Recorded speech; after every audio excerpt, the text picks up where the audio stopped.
Welcome back to our channel, Exposing the Great Australian Government.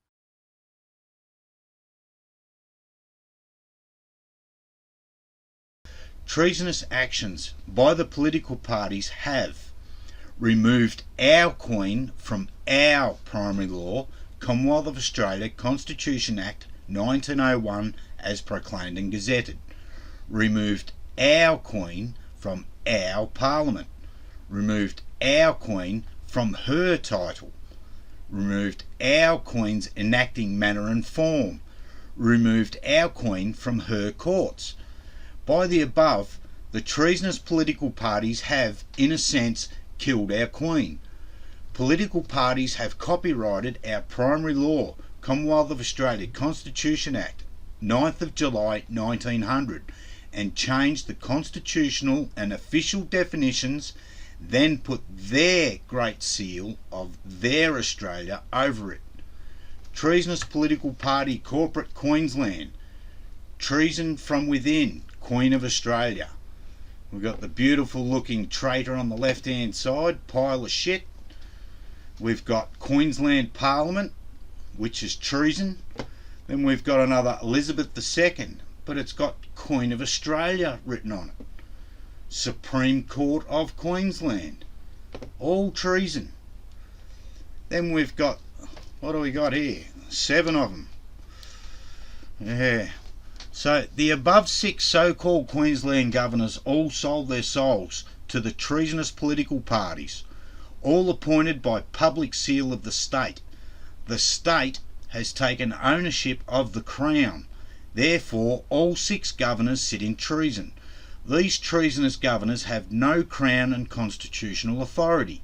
Therefore, can't give royal assent to any act. All states are the same. That's why every state parliament tells us all acts from 1986 forward are only purported acts with purported enactments. Walter Campbell was the so-called governor of Queensland that sold his soul to the treasonous political parties and enacted their Australia Acts Request Act 1985, number 69, and purportedly gave it royal assent. Oh, we've got their trademark seal up the top, High Court of Australia. Total fraud and treason. No sunset clause for fraud or treason. Political party judiciary sit as a quorum. No Crown and no constitutional authority. Just sit in treason. Alright, what's this one here, Dick? This is where you have to have royal assent.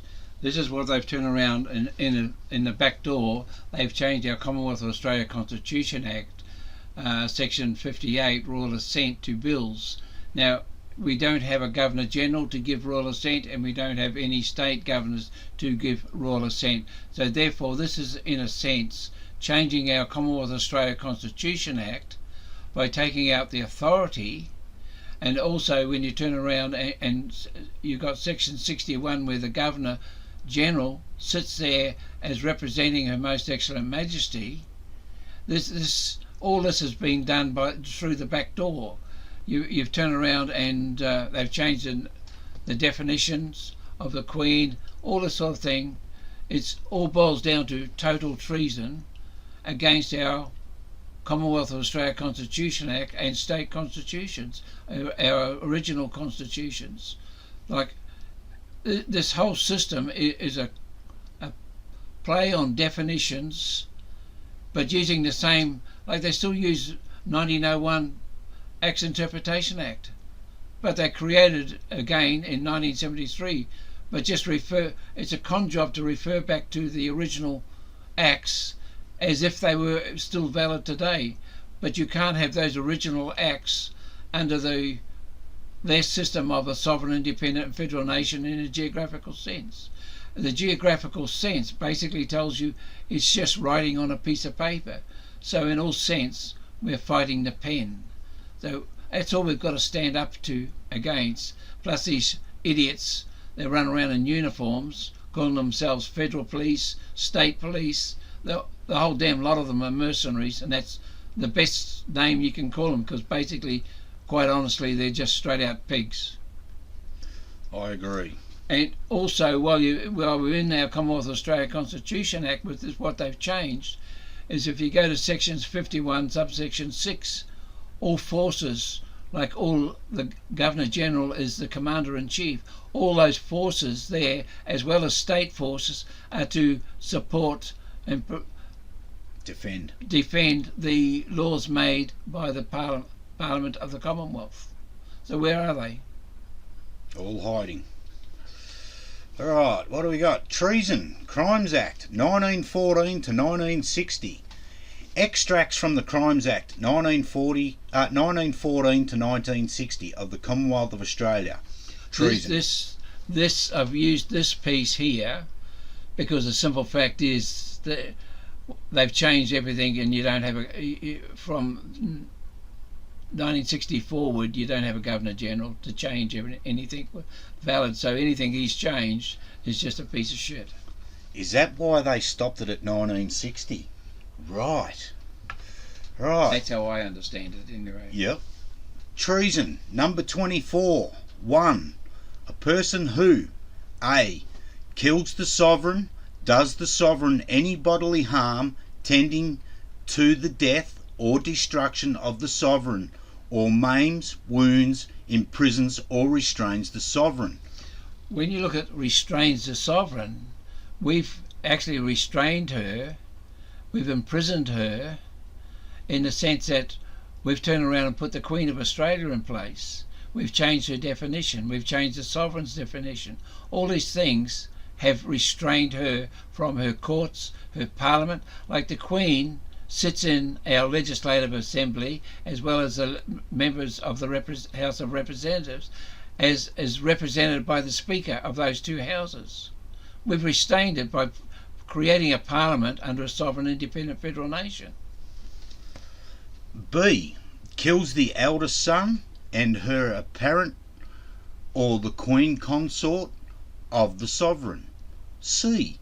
Levies war or does an act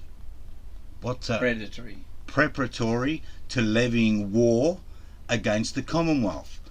Well, in that system, we are at war with political parties, and they have turned around and created what we would call our police force, which is their police force now, and their federal police as an army, because they're mercenaries. They wear a uniform, they carry arms, they're working for a foreign entity, so they came as mercenaries. So they're levying war against the people of the Commonwealth, of our Commonwealth. D. Assists by any means whatsoever with intent to assist an enemy, 1. At war with the Commonwealth, whether or not the existence of a state of war has been declared, and 2.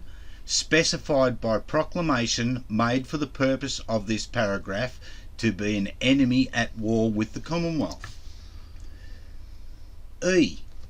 Instigates a foreigner to make an armed invasion of the Commonwealth or any territory not forming part of the Commonwealth. Or F.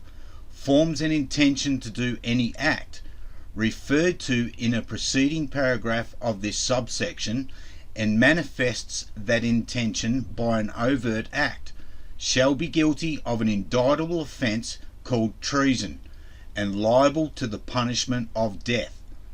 Number 24. 2. A person who A.